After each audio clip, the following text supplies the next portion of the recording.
Πάμε στο φλίσβο κούκλα μου για κάνα μπαρμπουνάκι, ύστερα βουριά παγωτό δίπλα στο καλαμάκι.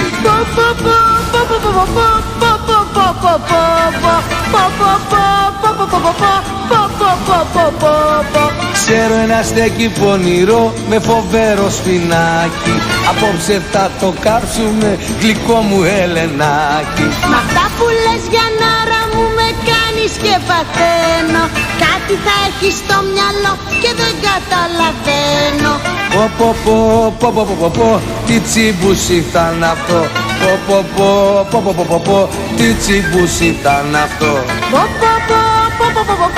Τι τσιμπούσι ήταν αυτό. Τι τσιμπούσι ήταν αυτό.